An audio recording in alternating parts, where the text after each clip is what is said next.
Welcome in. It is Coach and Company. I am Mike Pendleton sitting in for the coach, and I'm back after a week-long hiatus. I'm so happy to be back. Hope every single one of you had a great holiday, Merry Christmas, Christmas Eve, all that good stuff. We've got just a few days left in 2025, but we still got 2 weeks left in the NFL regular season. And to break it all down here with me is our numbers guy, my good friend, Rafael Esparza. Sir, how are you this morning? Interesting. You're welcome back. First off, hope you had a great holiday. I'm sure you did, but it's kind of weird. I was here with Coach on Christmas. Now he's not here. You weren't here all last week. Now you're here. Some guy sitting right next to you's been here. I need to take some time off. Yeah, I know. You're the hardest working guy on the brand. I get it. You want all your flowers and the credit. So, yes, Rafael, I thought it was awesome to see you almost every single day because I was watching every single day while I was back in Chicago. You and Coach held it down.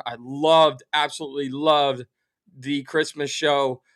Shout out to producer man. The Christmas graphics were amazing. I was sick. Yeah, a lot of good stuff by you guys. It's almost like the show was somewhat better without me. I don't want to go too far. I don't want to go too far. Before we get into our best bets, let's look back at last night because we had some massive performances and the Chargers section. We'll get to that in a minute.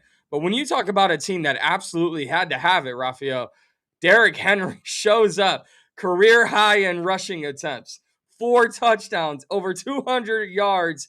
Why did it take so long for Derrick Henry to show up this season? Because he's been fumbling. That's why he's been taking long. He fumbles and then he gets taken out, which he should. I mean, it's you make a mistake, you need to learn from your mistake. So he didn't fumble last night. I think that's why they kept on feeding him. It'd been very interesting in the first quarter. I think he had 10 attempts, rushing attempts in the first quarter around there. What if he would have fumbled one of those times? We would be talking probably a totally different story today, but he didn't. Congrats to him. What a killer game. And congrats to you for that game because the Packers lost, and you can probably finish my sentence for me. And the Bears are kings of the North. The first time since 2018, the Chicago Bears have won the NFC North Division. Number one seed still at play. We'll talk about that in about 20, 25 minutes with the Sunday night football matchup as we look ahead to the top week 17 games on the slate today. But Rafael, I mean, we were coming into a game where no Jordan Love, no Snoop or no Lamar Jackson. I feel like one team got it right and the other did not, meaning Snoop Huntley can only do so much. And trust me, as a Bears fan, I know what Snoop Huntley can do. The last time he played for Baltimore, the Ravens leaned on Derrick Henry. Josh Jacobs, 4 carries. I know he's been banged up, but do you think that the Packers trusted Malik Willis a little too much? Well, the Josh Jacobs, like they were down quickly, so their run game pretty much had to be eliminated because they were down pretty much the whole game. I just think the Packers defense, it looked really good last week, and it was awful. They couldn't tackle. And now King Henry's totally different trying to tackle him compared to every other running back in the NFL. But their defense, just so many missed tackles. They had King Henry so stopped at the goal line, or not goal line, at the line of scrimmage so many times, but his power and stiff arm pushed him over 5, 6 more yards. So it was just poor tackling in the Packers. Yeah, Snoop Huntley, 16 of 20, 107 yards, and 1 touchdown. That's it. You didn't need to do much else. On the other side, though, I do want to give a little bit of credit because they will be in the playoffs. Christian Watson, you talk about with no Jordan Love, a banged up Josh Jacobs, no Tucker Kraft, 5 receptions, 113 yards, and a touchdown. I know they spent a first round draft pick on Matthew Golden, but Raphael, is Christian Watson the best receiver in Green Bay? Yes, bar none. I mean, the way he played yesterday, and the way he's been playing the last 3 weeks, I would say yes, he's the best wide receiver. And I got to give Malik Willis some credit. He's a free agent next year, and boy, did he put a nice subject on his contract or on his resume for next year. A really good game. Granted, they lost, but I was really impressed at how he played. Yeah, I agree. I could see a Malik Willis in a Miami Dolphins uniform next year if they move move away from Tua. We'll see what happens with Kyler Murray and even the Vegas Raiders. We'll see. We'll see what happens. But let's talk about the other game really quick before we get into our best bets, because we've got plenty of them today. The Texans win. The Colts are out. Let's start there. I mean, we were all gung ho on the Indianapolis Colts. Daniel Jones, comeback player, Jonathan Taylor, MVP, Offensive Player of the Year, and now they're out because the Texans have been on fire. What do you make on the Colts first off before we get into the game?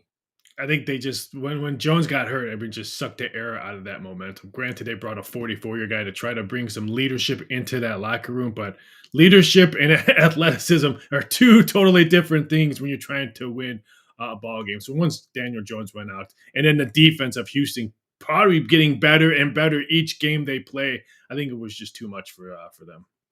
Yeah. I once you lose Daniel, which is so weird to say, right? Once you lose Daniel Jones, that pretty much marked the end of their season. But as much as we hated talking about him for the first 2 weeks, Raphael, Phillip Rivers did a nice job throwing for 277 on Monday Night Football. They'll be playing for nothing today against Jacksonville, but the Texans, this is a team, if I'm in the AFC, I'm scared of 100%. This defense has been firing on all cylinders over the past month. This is a team that has come back from double digits multiple times, and it started with Davis Mills.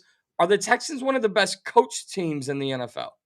No, I think they're one of the best defensive teams in the NFL. If you're a best coaching team, then I think you have balance on both sides of the ball. And they really don't have balance on both sides of the ball. I said it last week. I forgot what show I said it. If the Chargers couldn't run the ball, then they're going to lose. And they could not run the ball. I mean, every first down, they would get either -1 or 1 yard in that play. And if you can't run the ball, and if Houston dominates the line of scrimmage, it's going to be a very, very long day. Yeah, it absolutely is. Thank you for everyone who's joining myself and Raphael. I see plenty of chatter in the chat. We've got SF Niner, JC1, and as always, Chat Queen Kimberly is here. JC1 and SF Niner, I mean, way to build up the hype for tonight's game. I absolutely love it. All right, Raphael, let's get into our best bets. We've got plenty of them. Producer man, if you don't mind, I would love to beat the books.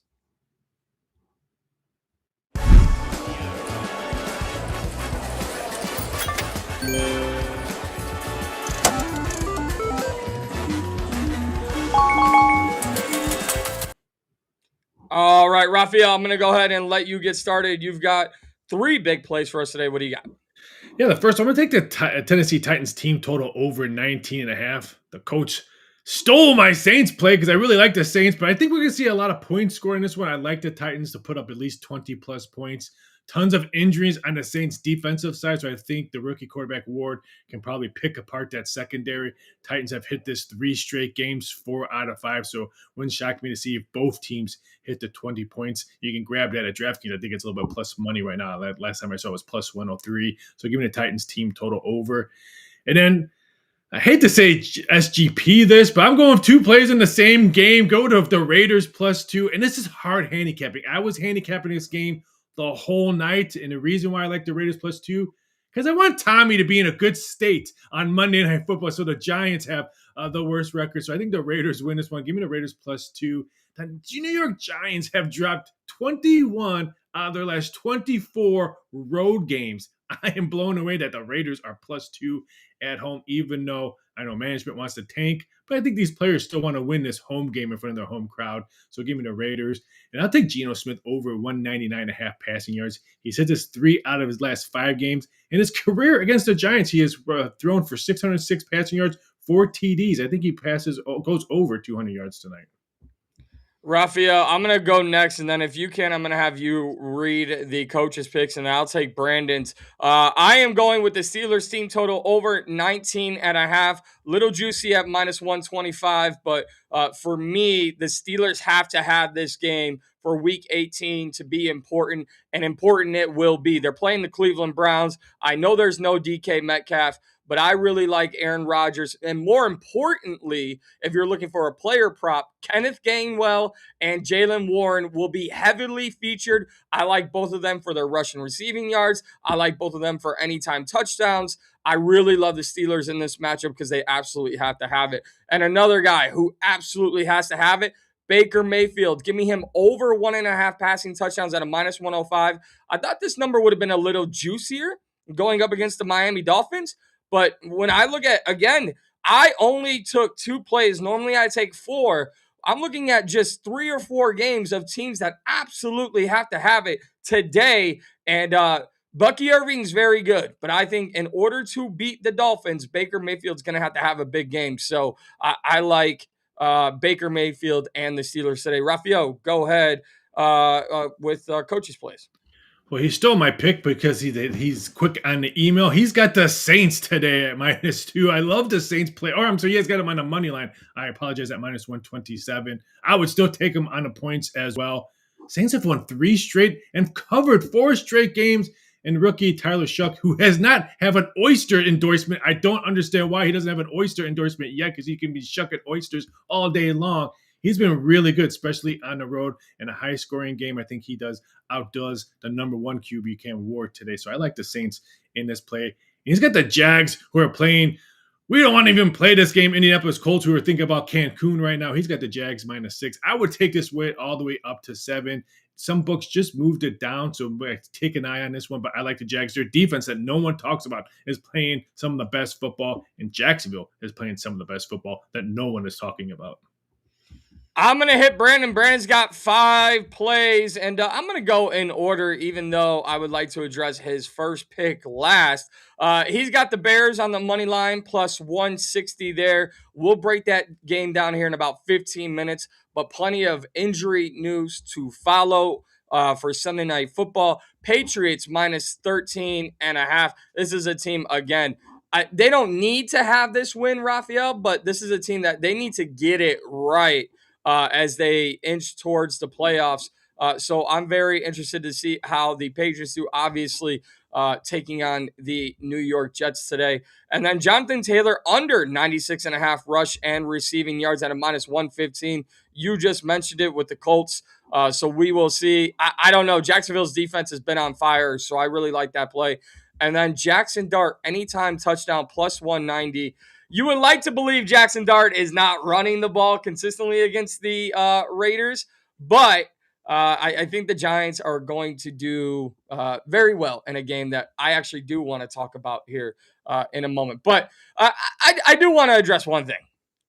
I love the bickering. I love the back and forth. Let's, as we see in the chat, let's keep it respectful. Let's have some fun. And let's Google facts. That's all I'm going to say. All right, Rafael, let's look at our 3 top games of the day. We're starting with the Panthers and the Seahawks. Now, we saw the NFC West top of the heap in the LA Rams. They came to Carolina, and we saw what happened. For all of 2 days, I was the happiest man in the world because the Bears had the number 1 seed. So here are the numbers. You've got the Panthers +7. Rafael, I don't want to sit here and say, the Seahawks have completely won me over, but I actually do believe in the Panthers in this one. Yeah, I couldn't agree more. Yes, the Seahawks play really good on both sides of the ball. Sam Darnold getting my respect. Last year he tanked in the end of the season. This year he's playing some good football. But they are not worth 7-point favorite on the road. They play so many close games, so many fourth quarter comebacks, or so many fourth quarters. They have a hiccup on defense, and they maybe win a game by like 4 points or less. I like Carolina +7. Do I think Carolina could win this game? Yes. But I think Seattle does. I can see them winning this by 4 points or less. But give me the +7 because Carolina also is fighting for something. Yeah, so this is a game where the Seahawks are fighting for potentially the number 1 seed, and the Panthers are fighting for the last playoff spot in the NFC. It's going to come down between them and the Buccaneers, whoever wins the division. And Rafael, this is something where we could start to see who's watching scoreboards, who's getting pulled out of games.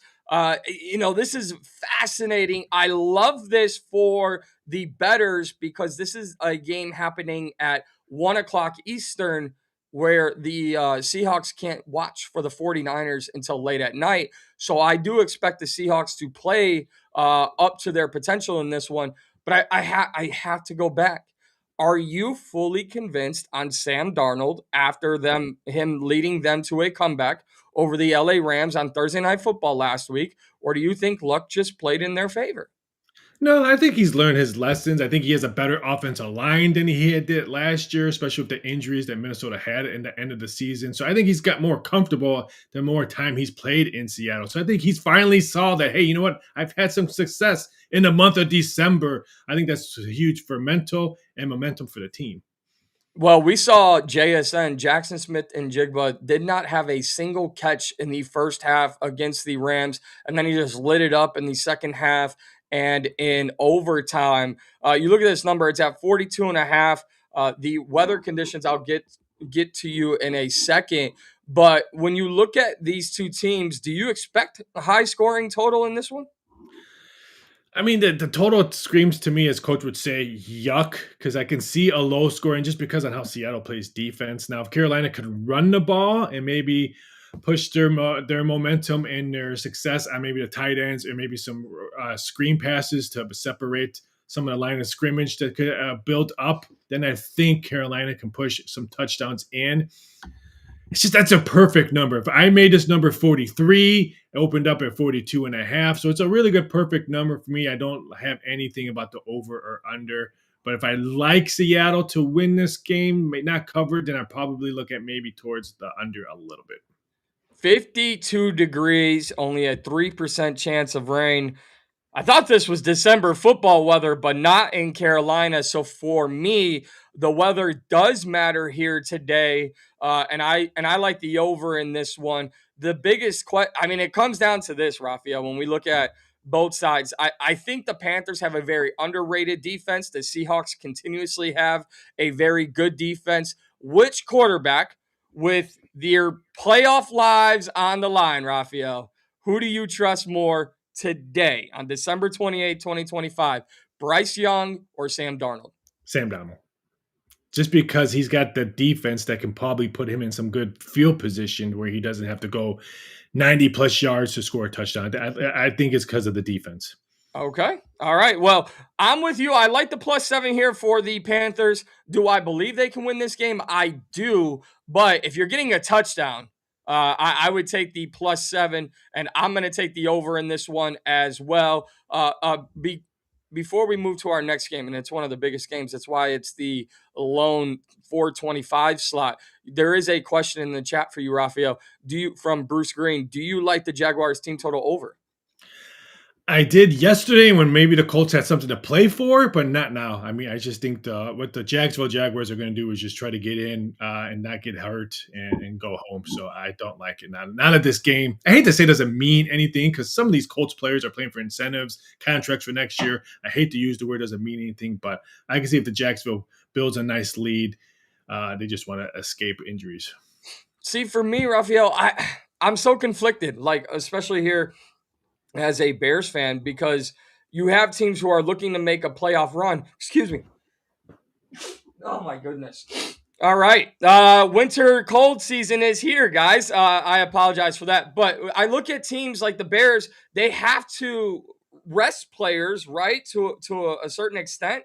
But I don't know that playoff teams should be resting players. You don't want to risk injury, but you also do not want to get cold.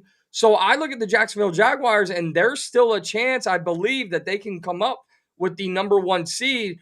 So is this hey, if they get out to a 2-3 score lead in the first half, you would look at then they'll bench the starters, or do you think they'll just play it safe overall?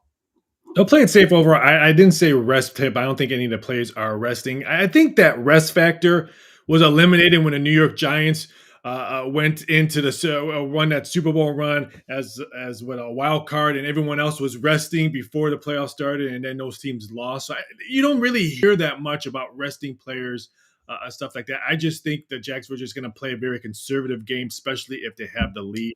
I don't think they rest any players. I don't think any of these players are in a transfer portal coming in, so I think they're all going to play.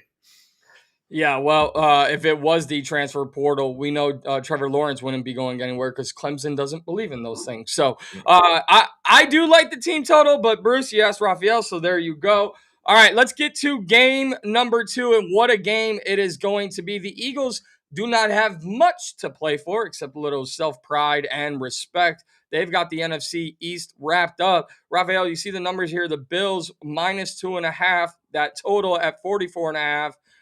Your thoughts on this one? My thoughts changed a little bit when I saw the weather report and the media covering this game, where it's going to be raining and there's ice all over the place, and they already took the tarp off for this game. So this one's going to be interesting. I think Buffalo wants to come in with momentum going into the playoffs. Everyone's still kind of bashing them, like they can't stop the run. The wide receivers are nowhere to be found at times. So I think the Buffalo wants to win this game just for the momentum of coming into playoffs. You said that the Eagles really have nothing to play for on this one. I'm going to take home field. I'm going to take Buffalo in this one, but I'm not going to put my allowance that the wife gives me on this game.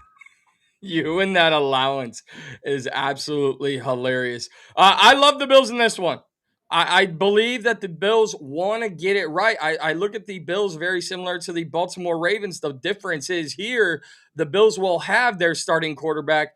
I I really do feel like while playoff positioning and seeding, when it's all said and done, that's when I think you could see a Mitch Trubisky under center and all of that. Although I don't agree with it, you wouldn't want to risk the potential of Josh Allen blowing out a knee playing in a meaningless game when you already know who you're playing in the playoffs. So And he's not healthy right now either. He's not yeah, healthy. So. yeah. So that's one of those things where I don't know that we would see Josh Allen the entire game because he does have that foot injury. He says he's good to go, but either way, for me, I like the points in this one, Raphael, because I know the conditions are bad, but if there's any team that plays extremely well in those conditions, it's the Buffalo Bills. I think you'll see a heavy dose of James Cook. I had to get that in there. And let's see what Saquon Barkley does.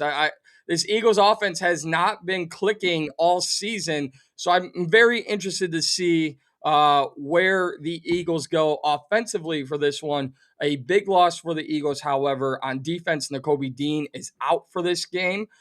So not a single team, Raphael, is fully healthy coming into week 17. So it's kind of, I would say, redundant to go through and talk injury reports in every single game. Producer man, before we get to our last game, I want to talk about a few things. And, Raphael, I know you've worked in Vegas for years. I'm looking at one team today as a team that is very much in the NFL conversation, and that is the Las Vegas Raiders. And Raphael, I don't even know where to start with this conversation, but I'll start with what happened earlier this week between Max Crosby and the organization. The Raiders announcing he needs to have knee surgery. He will have a meniscus trim, and they're going to shut him down for the final 2 games. Now, some people say, oh, they're tanking for the number 1 pick. Max Crosby said, I want to play. And then when he was told he's getting shut down, he stormed out of the building. Your thoughts on that situation? Well, you have to find out who told him that they're shutting him down. Did the upper management say, or did the head coach say? Because the head coach and the players who are playing this game want to win this game. You're at home. You want to end your season, your last home game, as a W. Upper management wants that number 1 pick. They want to blow up this team and start getting some fresh legs. Did Tom Brady tell him? Like I said, I don't know who told him he was not playing. So it's just two organizations butting heads, management and head coach. And right now, it's a mess in Las Vegas. But I agree, they should sit him down. I mean, if he's hurt, you're hurt. Why risk anything major? I know it's a meniscus, but anytime you have a meniscus, it could go to other stuff, ACL and all that stuff. So if he's hurt, sit him out, get that surgery done, and wait for next year.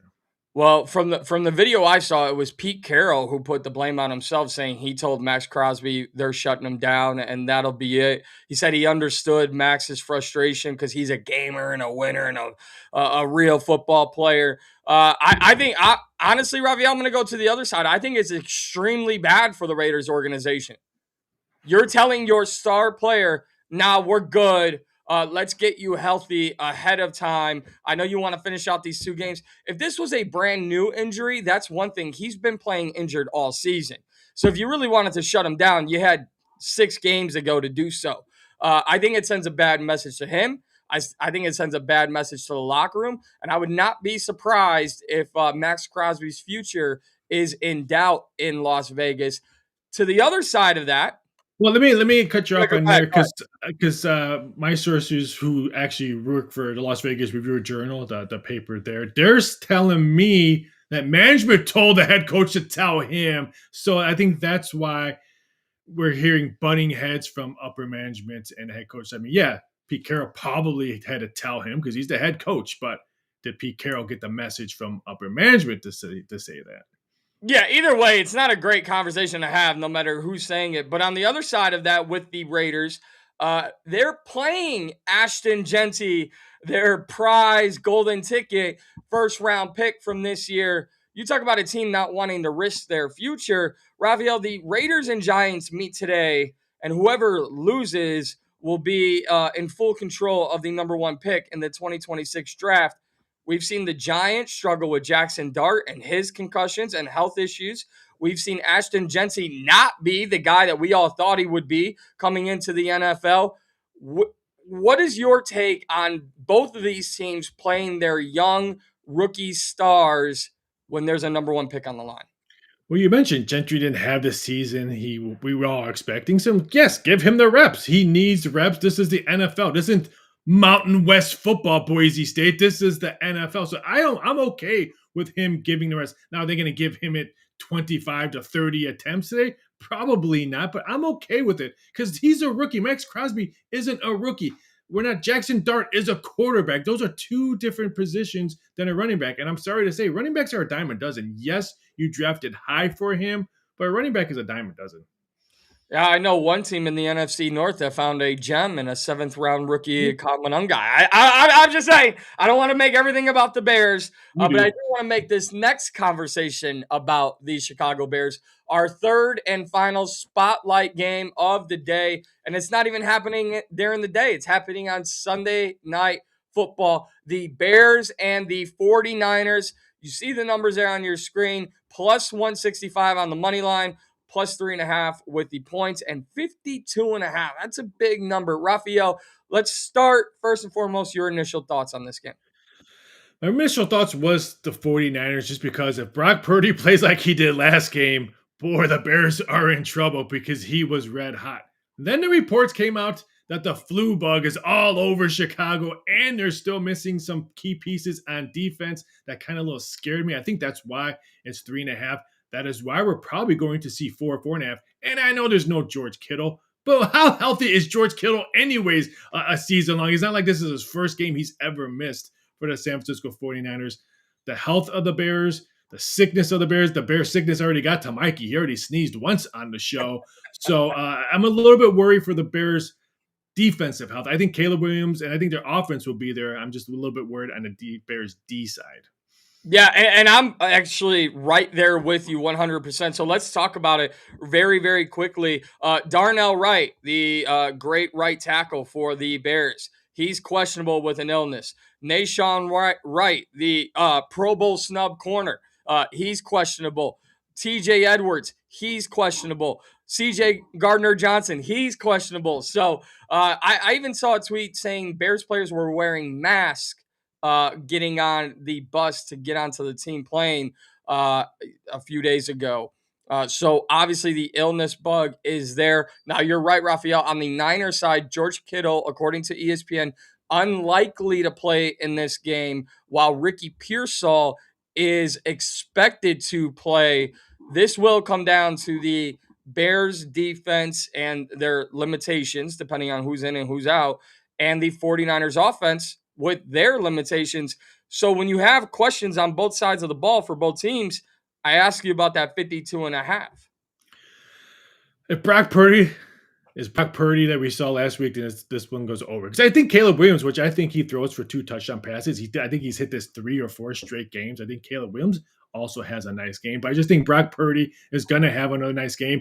But if there's no George Kittle, you know who's going to have a really, really good game? CMC, because he needs 200, I forgot how many 200 yards for 2,000 rushing and receiving.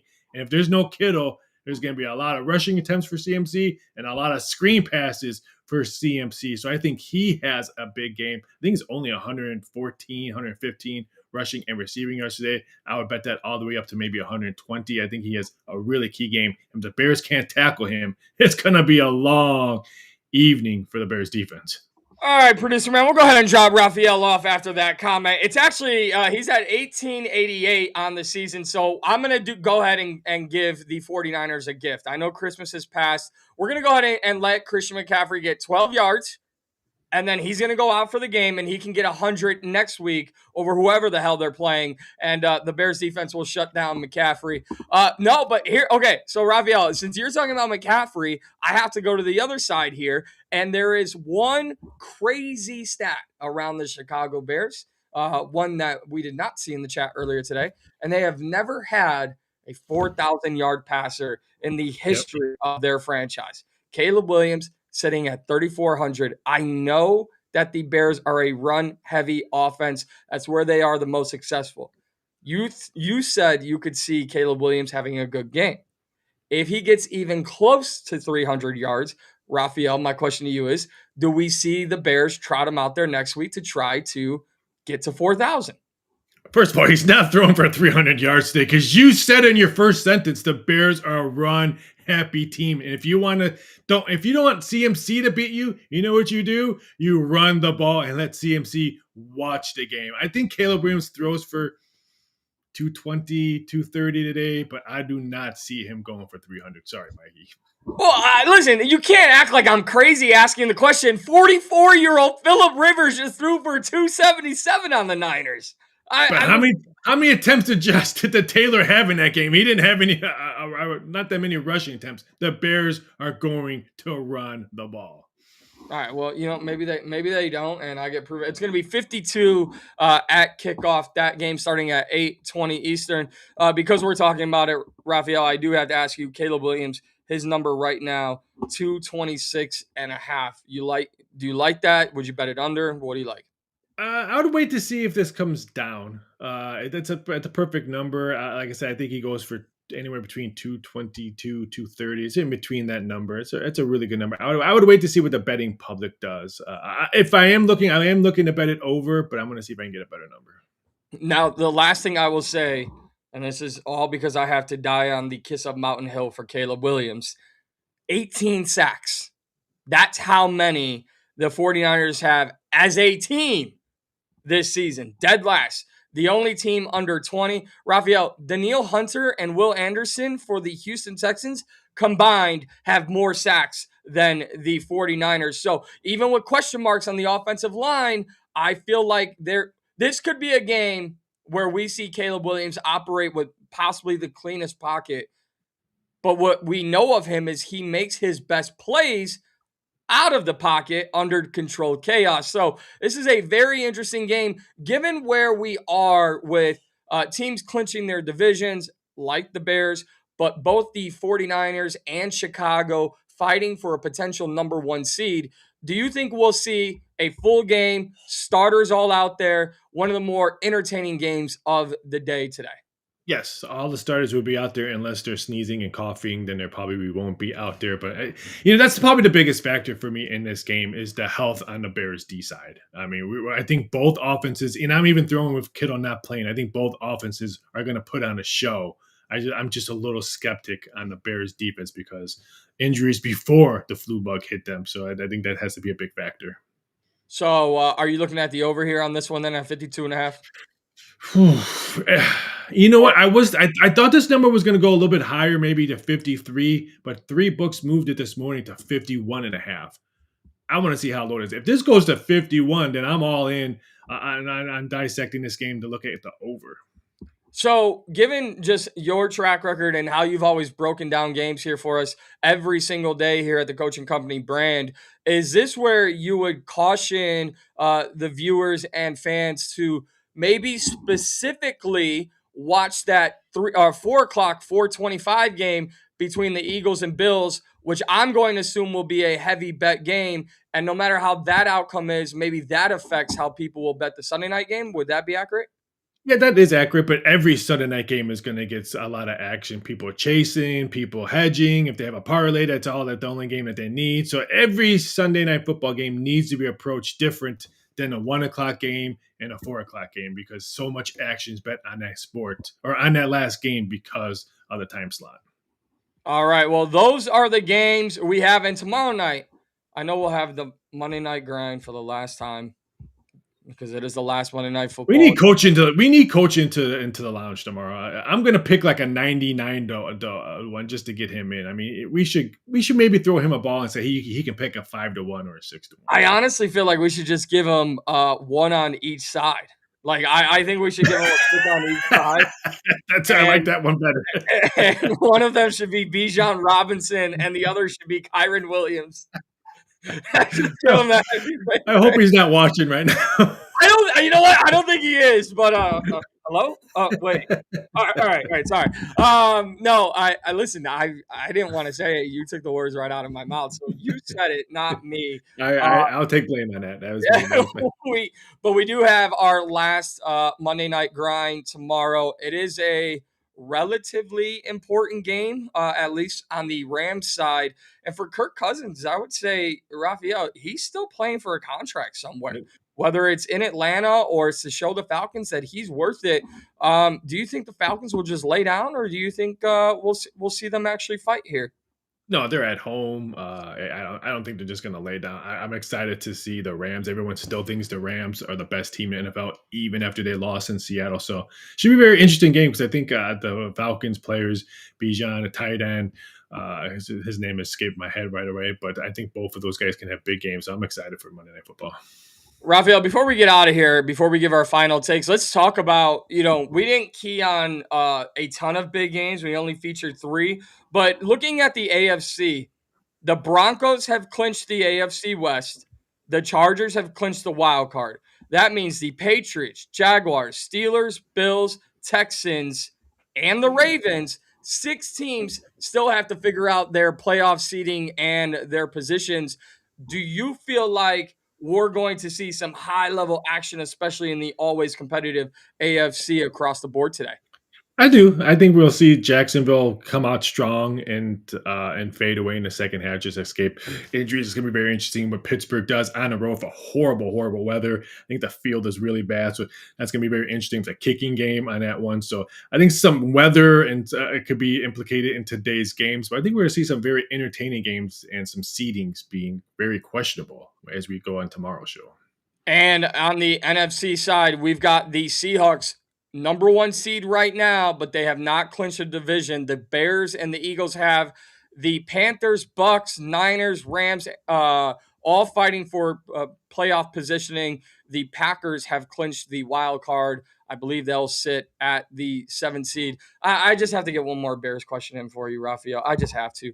With the Bears possibly getting as high as the number 1 seed, you as a Chicagoan, and given what we saw from both teams in their 2 matchups this year, do you think it would be fitting for the Bears and Packers to meet in the first round?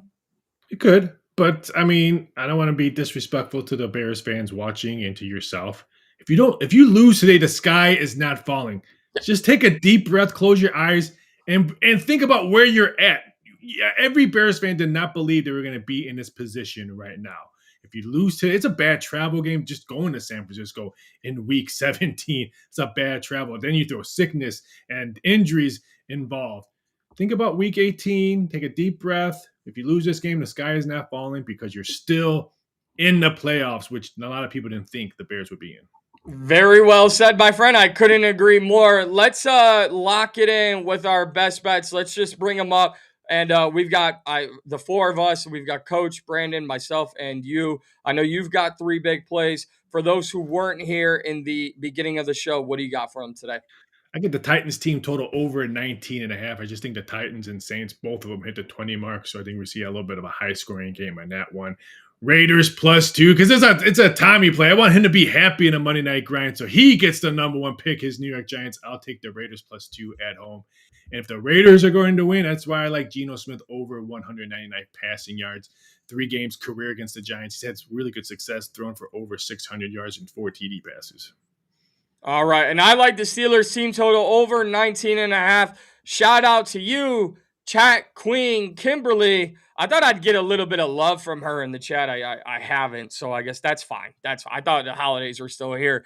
Give me Baker Mayfield over 1.5 passing touchdowns at a minus 105. The Buccaneers absolutely have to have it. And I'll just rip through Coach and Brandon's plays as well. He's got the Saints on the money line. The coach really likes. I mean, the Saints are playing great football right now.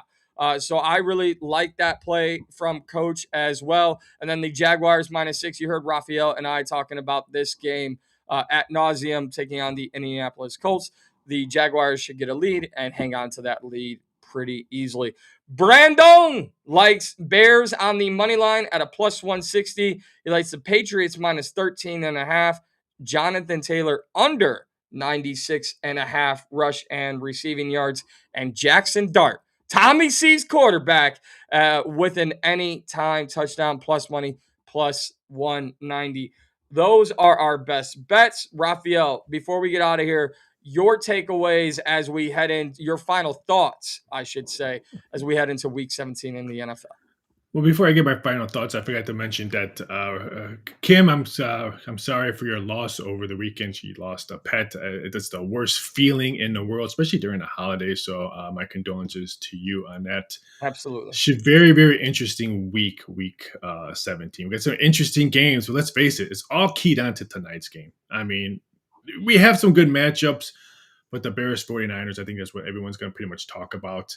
Maybe who's going to get the last pick or the first pick in the NFL draft. I think that could be a very interesting game, but I'm excited to see what happens. It's at Levi Stadium tonight.